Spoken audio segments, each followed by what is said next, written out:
ছয় কারণে নারী জাহান্নামে যাবে। কয় কারণ? জোরে বলেন কয় কারণ? হাত তুলে দেখান তো কয় কারণ? হাত তোলেন কয় কারণ? জোরে বলেন, আরো জোরে। ছয় কারণে নারী জাহান্নামে যাবে। তার এক নম্বর কারণ হলো বেপরদা হওয়ার জন্য। বেপরদা হয়ে চলার জন্য নারীরা জাহান্নামে যাবে। একটু জোরে বলেন না নাউজুবিল্লাহ।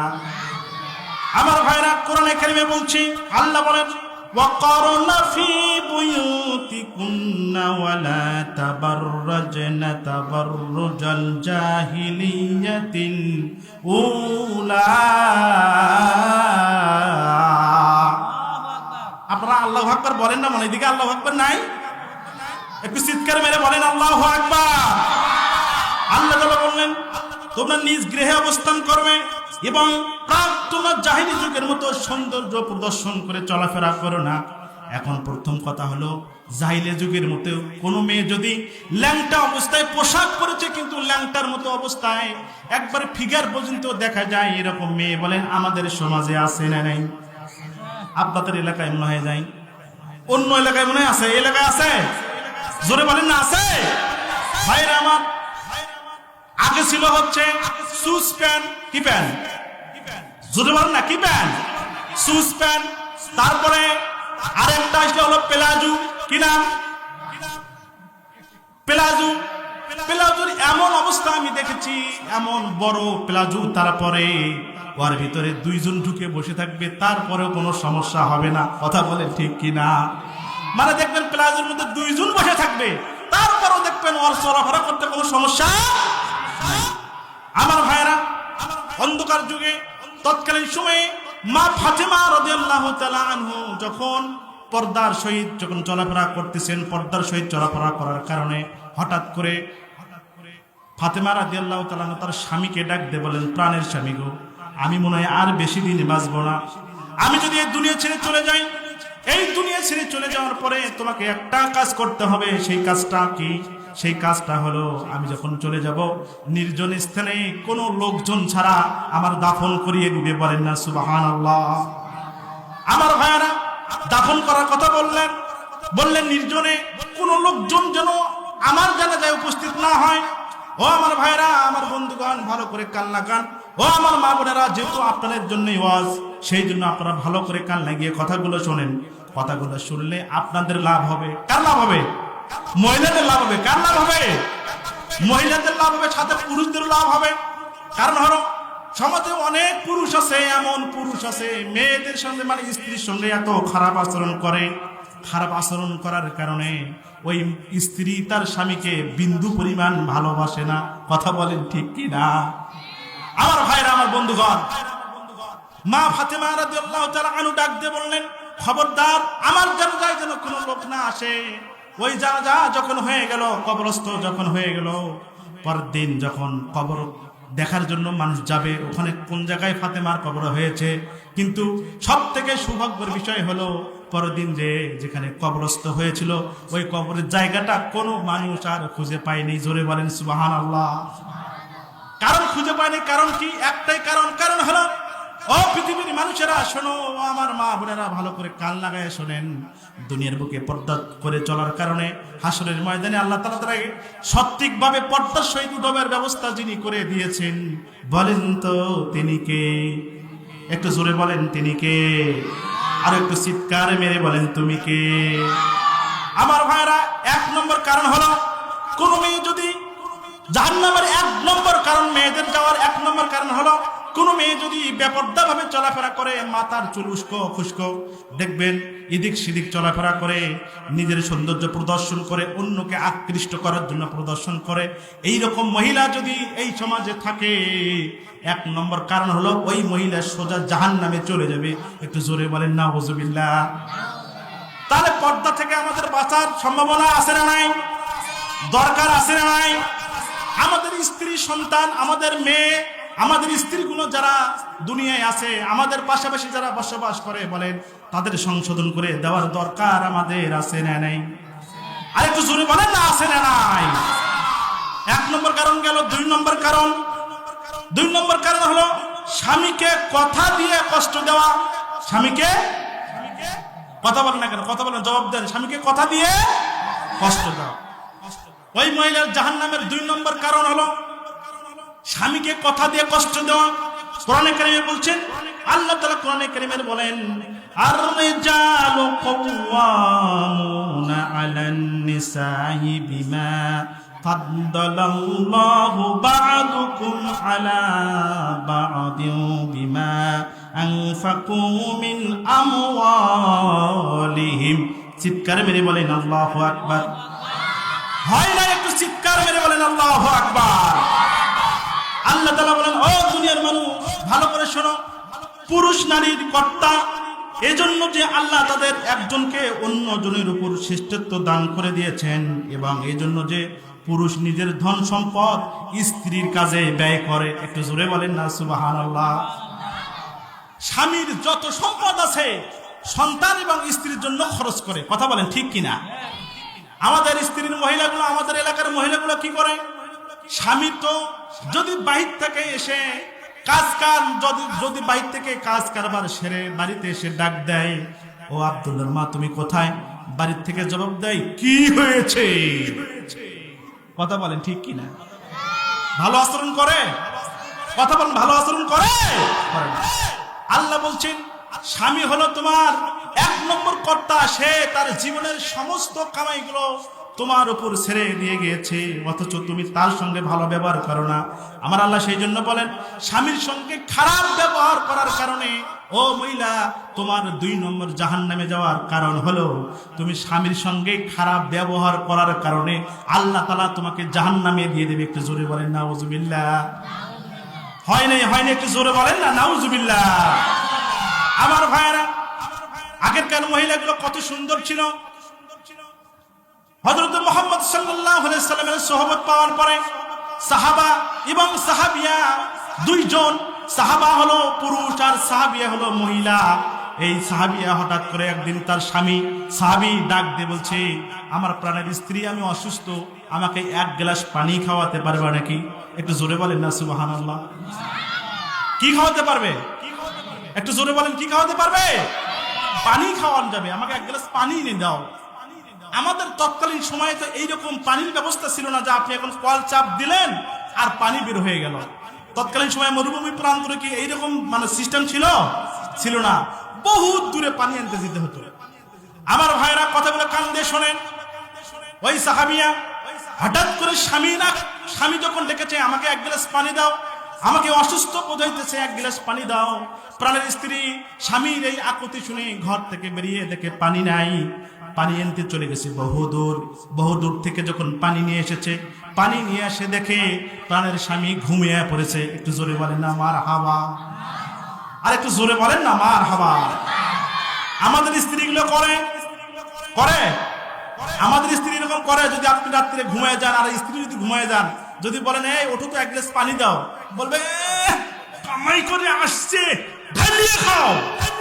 কথা বলেন না ঠিক কিনা? আর জোরে বলেন না ঠিক কিনা?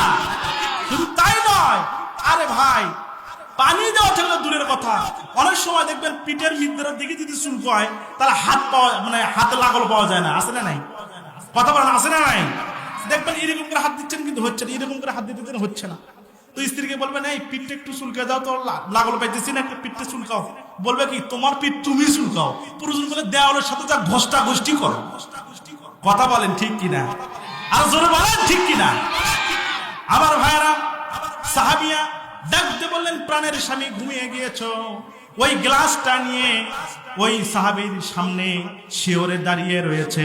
দাঁড়িয়ে থাকার পরে যখন ফজরের আজান হয়েছে, আজানের সাথে সাথে প্রাণের স্বামী চোখ মেলিয়ে দেখে প্রাণের স্ত্রী গ্লাসটা নিয়ে স্বামীর মাথার উপরে দাঁড়িয়ে আছে। একটু জোরে বলেন সুবহানাল্লাহ। স্বামী খুশি না বেজার? কথা বলেন, খুশি না বেজার? আমার ভাইরা, আমাদের স্ত্রীগুলো যদি তাদের কাছে কিছু চাওয়া হয়, ওটা তো দিবেই না, অথচ আরো এমন কথা বলবে, সারা জীবন যত রাত্রে আপনি ঘুমায় যান না কেন, ওই স্ত্রীর কথা মনে হলেই মনে হবে এই কে আমার বাড়ি থাকে। কথা বলেন ঠিক কিনা? কথা বলেন না ঠিক কিনা? অথচ জীবনের যত শ্রম কাম ইনকাম সব কিছু নিয়ে এসে আপনার পরিবারকে আপনি সাজিয়েছেন, অথচ আপনার পরিবার কি করবে? আপনার পরিবার আপনার কথা শুনবে না। অথচ যদি একটু মিসকাল ইদিক সিদিক থেকে পেয়ে যায় তাহলে ঠিক কিনা? কথা বলে ঠিক কিনা?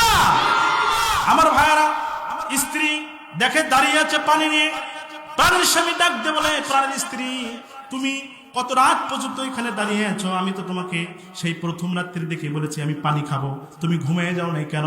স্ত্রী বলল, স্বামী আমি পানি নিয়ে আসলাম, আসার পরে দেখি তুমি অসুস্থ শরীর নিয়ে ঘুমিয়ে পড়েছো, এখন যদি আমি তোমাকে আবার ডাক দিয়ে পানি খাওয়াই তাহলে এটা আমার বেয়াদবি হয়ে যাবে, সেই জন্য ওই পানির গ্লাসটা নিয়ে আমি স্ত্রী দাঁড়িয়ে আছি, আমার স্বামী কখন চোখ মেলবে আর আমি তাকে পানি পান করাবো। একটু জোরে বলেন সুবহানাল্লাহ। খুশি না বেশি, মানে খুশি না বেজা?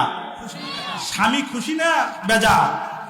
আল্লাহ রাসূল সাল্লাল্লাহু আলাইহি সাল্লাম ডাক দিয়ে বললেন, ও আমার নবী তোমার উম্মতদেরকে বলে দাও, কোন মেয়ে যদি স্বামীর আগে মারা যায়, স্বামীর আগে যদি কোনো স্ত্রী মারা যায়, ওই স্ত্রীর উপরে যদি স্বামী খুশি থাকে আমি আল্লাহ তাআলা তাকে বেনে হিসেবে জান্নাতে পাঠিয়ে দেব। জোরে বলেন সুবহানাল্লাহ।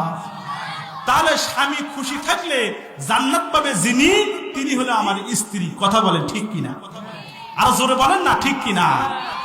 আমার ভাইরা, স্ত্রী দাঁড়িয়ে থাকলো, পানি পান করলো, তৃপ্তি সহ পানি পান করে এবার ওই স্বামী তাকে ডাক দিয়ে বলছে, প্রাণের স্ত্রী তোমার ব্যবহারে আমি তো অনেক খুশি, তবে একটা কথা হলো অনেক দিন যাবত তোমার সঙ্গে সংসার করতেছি, আজকে তোমাকে আমি একটা জিনিস দিতে চাই, একটা জিনিস গিফট হিসেবে পুরস্কার হিসেবে দিতে চাই, বলো তো তুমি কি চাও? একটু জোরে বলেন না সুবহানাল্লাহ। আপনারা মনে হয় বেজার, আপনারা মনে করতেছেন আমাদের স্ত্রী তো জীবনে পানি থেকে দূরের কথা তরকারি পর্যন্ত বাইরে দেয় না। কথা বলে ঠিক কিনা? আসলে আমরা ওভাবে আমাদের স্ত্রীগুলোকে সাজাতে পারি নেই, ব্যর্থতা আমাদের। কথা বলেন ঠিক কিনা? কারণ অনেক স্বামী